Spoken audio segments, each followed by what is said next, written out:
Hi, this is Dr. Linda Mintle. Hey, thanks for listening to the podcast of the Dr. Linda Mintle Show.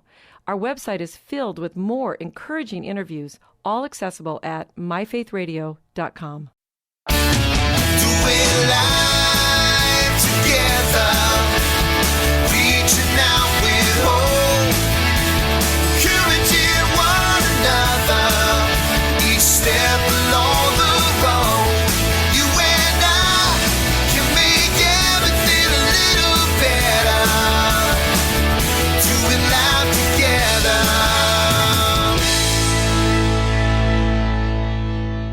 Well, hi, everyone, and welcome to the Dr. Linda Mintle Show. I'm your host, Dr. Linda Mintle, the relationship doctor, and I'm here along with my co-host, the other Dr. Mintle, my husband, Norm. Yay. As you know, every weekend we're here and we're doing life together, and as always, we're so glad you've joined us. Yes, we are indeed. I'm glad it's the weekend. I love these things, although they always go by far too fast. That's true. The weekend, Monday comes real fast. Is right. Well, this weekend we want to talk about marriage. Marriage, really, on the Doctor Relationship Show? Of course. You almost said that like The Princess Bride. Did I Marriage. really? Marriage. I love that movie. I know. And as you and I know, we had an anniversary not long ago. We've been married a long time. I'm not going to say how many years. That's not smart. But when you're married to someone for as many years as we have, I don't think there are too many surprises left. You know, those are rare moments when actually I learn something new about you and I actually am surprised.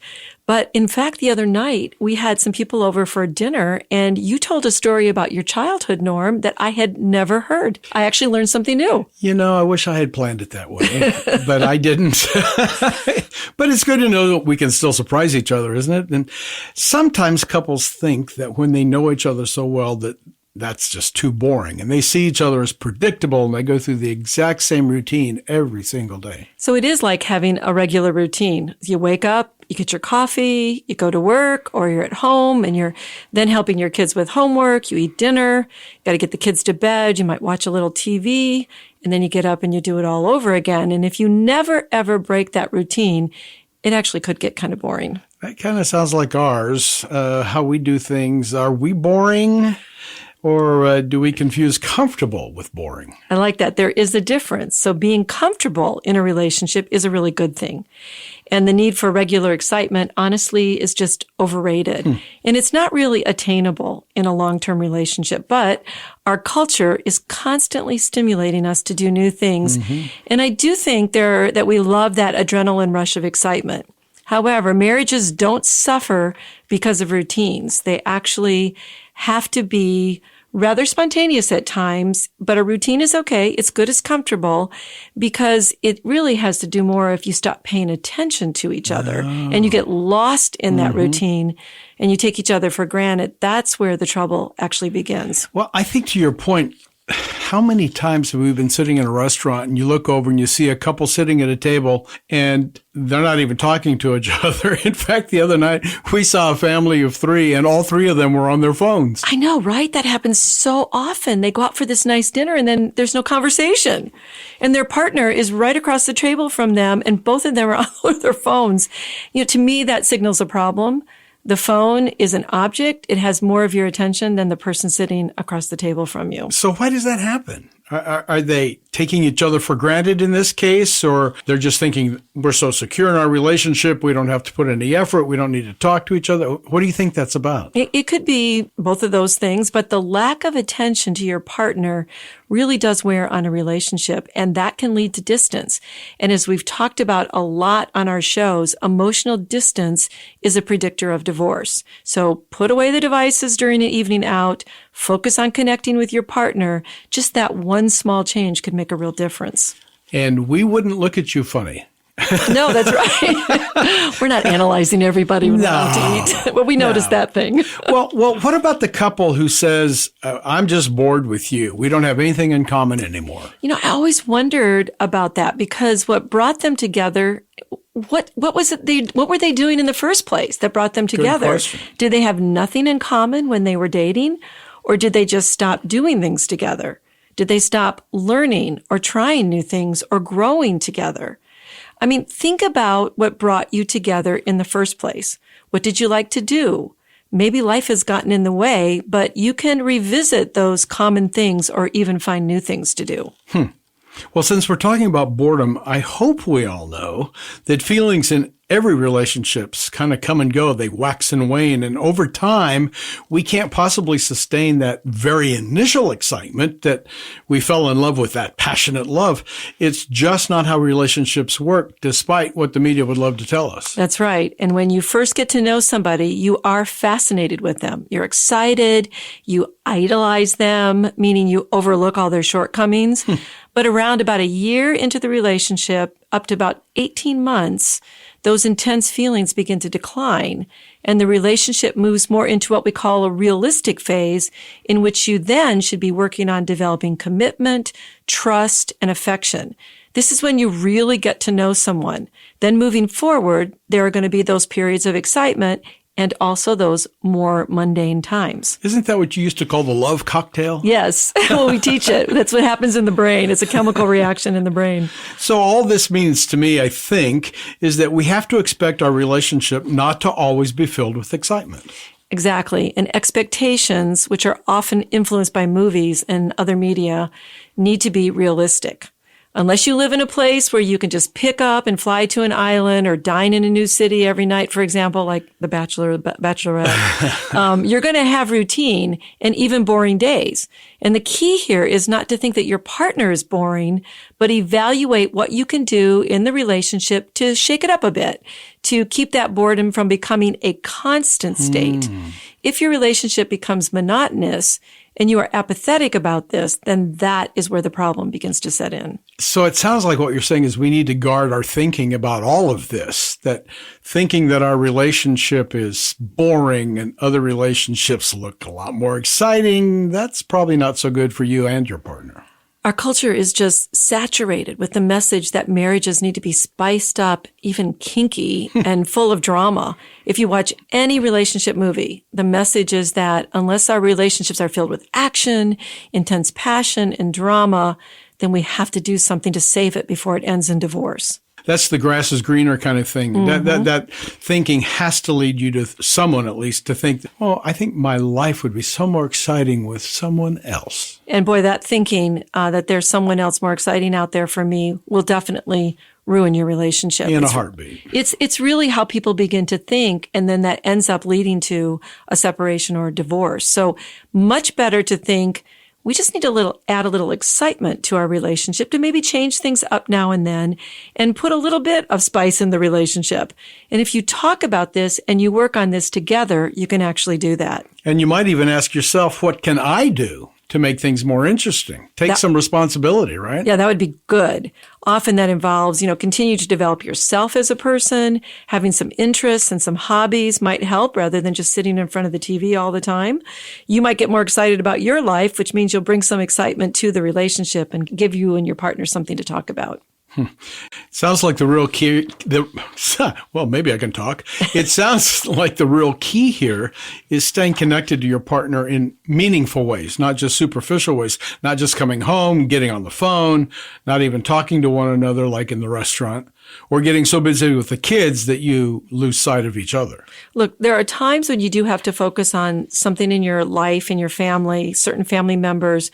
But during those times, just try to be intentional about not losing focus on your partner. Acknowledge what's pulling you away from each other temporarily, and then talk about that. And then make every effort to do a nightly check-in when things are really busy.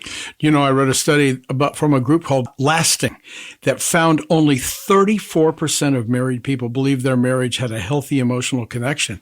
That seems awfully low. Wow, a third. An emotional connection is so essential to keep a marriage sustained. But here's the thing. Remember, you can improve that emotional connection.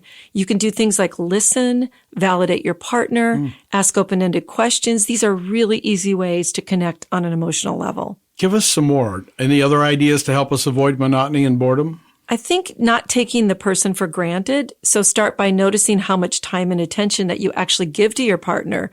Like I said, put down your device, pay attention to the person with whom you do life. I like that. You know, one of the things that you and I have done is to explore brand new things. We just went on a trip recently and explored a whole new part of the country. Yeah. Visiting a museum. We've traveled a lot. We love to travel. Taking cooking classes. Now that's fun when we do that. I love that. Gets you out of the everyday routine. And you know, the brain loves new things. So novelty stimulates that dopamine in the brain, which is that neurotransmitter that brings pleasure and the feeling of reward. So novelty is good for the brain and it's good for relationships. So what is something novel you could do? What is something that won't cost you a lot of money?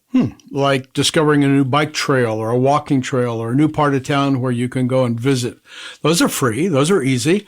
And you could be spontaneous, right? Yeah, picnic, do something, just something that's out of the ordinary. We tried that. We did that.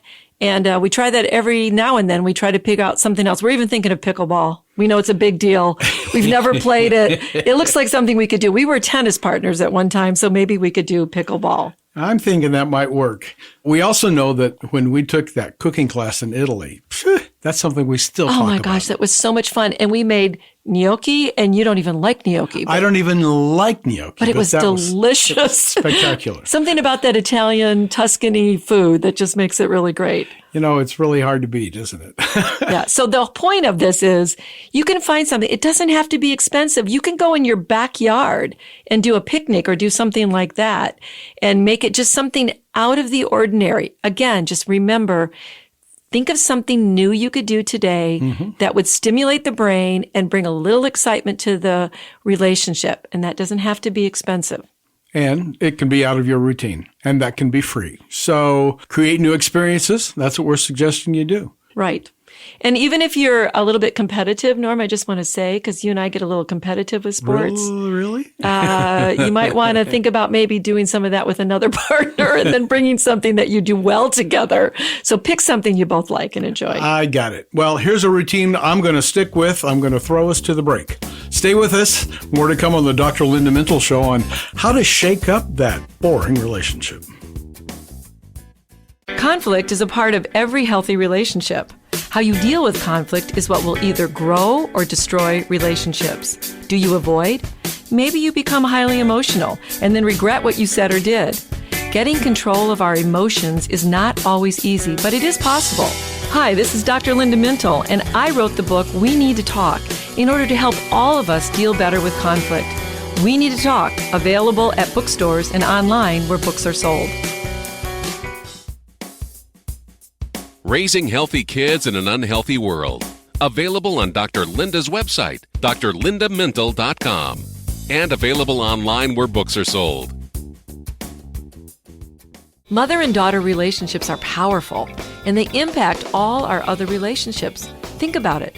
The way you react with your mom typically is the way you might react with other people. Yet this important bond can be filled with tension when both women try to find their own voice and develop a sense of self. So working through the mother-daughter relationship can be a challenge, but it is so worth the effort. Hi, I'm Dr. Linda Mintle, and I would love to help you navigate this important relationship and strengthen it to the best it can be. That's why I wrote I Love My Mother, but a book to strengthen the mother-daughter relationship. We all love our mothers, but sometimes we need a little help working through our differences. I Love My Mother, but available on my website, drlindamintle.com, or online where books are sold.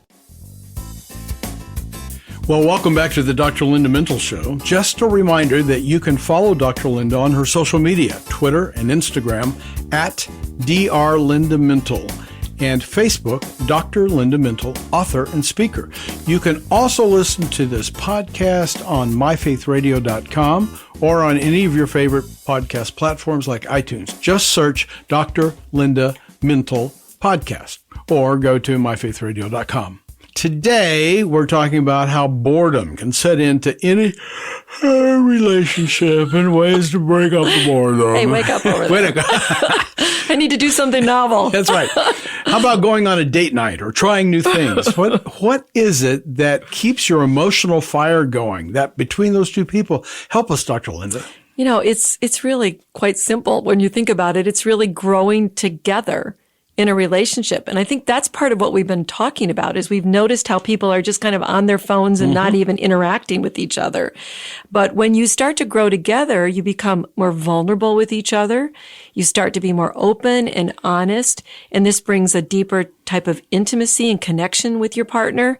And that's what we all want, Norm. We all want to be known. We want to be known by God, but we want to be known by our partner as well. And we want to be loved by another person. I think it's one of the great deep human yearnings of all time. And when we do this together, it's not only about knowing each other, it's deepening that knowledge and that love and deepens our bond with the other person. And it happens over time. And that way it's not superficial, or at least hopefully. And when you don't do this, when you don't get deep in a relationship with an intimate type of sharing, you do get bored in a relationship and you're not known by that person. So you're starting to disconnect from them. And so you have to be vulnerable in any relationship that is worth having. And I know that's hard for people that have had trust issues, Norm, or they've been hurt in a relationship. Sometimes it takes a lot of time and effort. And sometimes we just allow a lot of distractions to get in the way of developing intimacy. And then when that happens, we have this restless feeling. Song of Solomon author used the metaphor of little foxes. In chapter 2, he said, be careful and catch all those little foxes that might ruin your vineyard. He's talking about the vineyard of love. Life distractions need to be caught and not allowed to interfere with our growth and maturing in a loving family relationship. Yeah, I guess that's being very aware of those little foxes, right? And that's a good point. Not just phoning it in, as the saying goes. Pay attention. Right. I like that. So when was the last time you wrote a love letter to maybe your partner? Or do you only talk about money and the kids? And I know that's real tempting when you have children and they're very, preoccupying of your time and effort, but you have to, again, be much more intentional. It's that old story. You get as much out of a relationship that you put into it. So if you're not taking those moments and paying attention to it, then you're not going to grow that relationship and you're not going to keep things interesting. And then you are going to probably get bored in that relationship. You asked the question, when was the last time you wrote? I wrote twice on Facebook back during our anniversary. I remember that. But you know what? It strikes me that if we only write cards to each other on a birthday or an anniversary, why don't we do that more often? Because typically we get real eloquent about our love and our care, and that would work, right? Right. And if you go to any marriage seminar, they'll tell you to do that more often because it's out of the ordinary. It's putting a love note maybe on the mirror in the bathroom one morning, something, again, novel, which gets you excited. That reward part of the brain starts going. And in long-term relationships, Norm, there's just multiple opportunities that you can actually do those things, but also serve your partner and provide security to that person. All of those things lead to contentment, stability, familiarity in a relationship, and even friendship, which is very important. Do you think boredom could come from excessive self-focused? I'm too focused on me, my needs, what I want, and that helps me get bored? I think that's a good way to put it. Maybe all the busyness we allow in our lives that take the focus off of attending to our relationships is based in a worry that maybe we will be bored. So people actually think about, maybe I'm going to be bored. Maybe I'm going to be boring. I've heard that in couples therapy where the spouse has actually said to me, maybe I'm just a really boring person. But that worry well, is... maybe. I mean, everybody's got something interesting about them, right? I think what happens, though, that worry is a self-centered worry. So part of the issue is we need to sort of reorient our thinking. Go back to the Bible, Ecclesiastes in the 9th chapter and 10th verse tells us to do whatever lies close at hand, but I like it better in the Message. The Message says, whatever turns up, grab it and do it. Life is short. Does that sound boring or predictable? It does not. It sounds like life is short and do what's in front of you and keep moving forward because every day we're going to face new challenges. I think you have to not complain about your life and feel sorry for yourself. Instead, if you refocus your brain and you start saying, how can I help? How can I serve my partner? That will keep your life from being boring and it will take the focus off of you. And that service attitude in a relationship really helps you sustain it. It's one of the things we notice about depression. if you focus on serving somebody, you begin to feel better yourself. Because you're no longer focused on you. Right. Yeah, that makes sense. So that, you have to think and rethink that routine is not something boring, but helpful, as we mentioned before, and that everything we do, we're serving the other person, and that brings some meaning in our lives, and it also brings glory to God. Then every once in a while, again, we're going to constantly remind you to do something out of that routine like we've been talking about. I wonder if in fighting boredom, what we are saying is we're really spiritually restless. I wonder if that's why secular culture looks for more and more stimulation to feel good. People there wanting to do something new or better to feel good about themselves, but they're really spiritual. I do think that's the root. I really do. I think we get so self-focused and then we wander away from God. And then we look for other things or other people to satisfy us. And boy, in this culture, you're just being constantly bombarded by other things that you can do to, not be bored. Mm-hmm. So we are bored. And then what happens is sin can take hold. Jared Wilson is a professor and a blogger. He wrote recently, when we're bored, it can only be because we have stopped looking at Jesus. He can't be boring. If we find him boring, it's because we're all the more boring. The deficiency is ours, not Jesus's. What do you think about that? Wow, that's really insightful, because if we don't give our attention and affection to Christ, we say, God isn't enough and we need something more. And that's the same truth in our marriage relationships. If we stop giving our attention and affection to our spouse and we say, we need something more, we will get bored and ultimately we'll probably sin. So boredom can lead our minds to stray and look at things other than God and his perspective on our relationships.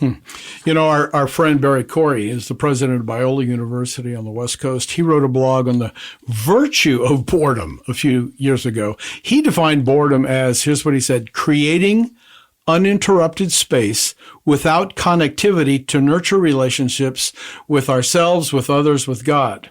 Interesting. Mm-hmm. He thinks we stay connected to devices in order to not miss out. The old FOMO, the fear of missing out. Instead, we need conversations that build empathy and real connection. Boy, isn't that true? I mean, we're all connecting to devices to connect, but we're not really connecting at all in the way that he is talking about, this creating an uninterrupted space without connectivity. That really talks a lot about what all that technology is about. Yeah. And so both of those things you talked about are important in marriage. Just like we hear people say church is boring. Mm-hmm. Well, I often think, they haven't connected, or they don't understand the greater purposes of the church and life with God. Neither of those are boring if you grow your intimacy with Christ and then his church. The same is true of long-term marriage. It's not boring. I mean, we both have been married a long time. It's not boring. Rather, it's rewarding to know someone so intimately and continue to discover new things about them. If you're bored in church, it's because you're just sitting there. Yeah, you're passive. You're not connecting. The whole point of being in church is to connect with other believers and worship the Lord with the entire community worldwide. That's the body. Right. Boredom, it just drives me kind of cuckoo when you think about it. Boredom could be due to an excessive self-focus apart from God. Mm-hmm. And that's meaning you're not worshiping. But the type of virtuous boredom that Dr. Corey talked about is the one in which we know and connect with someone so intimately we can't possibly be bored. That's right. And so we come full circle to where we began this conversation. Routine is good, but you can shake it up a bit and do something novel. And this isn't done from a self-centered, I have to be entertained more idea, but from a true desire to know the other person deeper, to create meaningful experiences and put time and effort into the relationship. When you think of novel things to do, you are thinking, how can I serve the other person and create meaningful moments? We're closing out the show now, Dr. Linda. Why don't we summarize a couple things? I'll start. Number one, boredom is normal and should not be viewed as a sign of relationship failure, but as an opportunity to really start thinking about how you should be intimate. And number two, talk to your partner about your concerns of just going through the motions and not really connecting with each other. That's good. One more, prioritize your relationship. Get rid of the distractions and start connecting with the person you chose to marry. And finally, just serve in that relationship. Get off your self-focus. Don't lose yourself in the relationship, but think about the needs of others. So let me close it up this way, Norm. Remember why you chose your partner, Good. what connected you in the first place, then work to grow even more intimate, because that is where we ultimately want to be. And of course, all this goes hand in hand with growing your intimacy with Christ, who needs to be at the center of your relationship. Your intimacy with God will only improve your intimacy with your partner, and neither of those should be boring. Well, that's all the time we have today. Many thanks to our producer and my co-host, Norm Mintle, who makes the show a conversation, and our technical producer, Katie Sims. From all of us here at Faith Radio, hey, we'll talk to you again next weekend. In the meantime, remember, we're doing life together, and it's better when you don't have to do it alone. Doing life together. Well, thanks for listening to this conversation from the Dr. Linda Mintle Show. These podcasts are available because of listener support. You can make a gift now at myfaithradio.com. And thanks for sharing this audio link with a friend and helping us grow the impact of the Dr. Linda Mintle Show. Also, take a moment to subscribe to the podcast today at iTunes or your podcast player, and you'll never miss a show.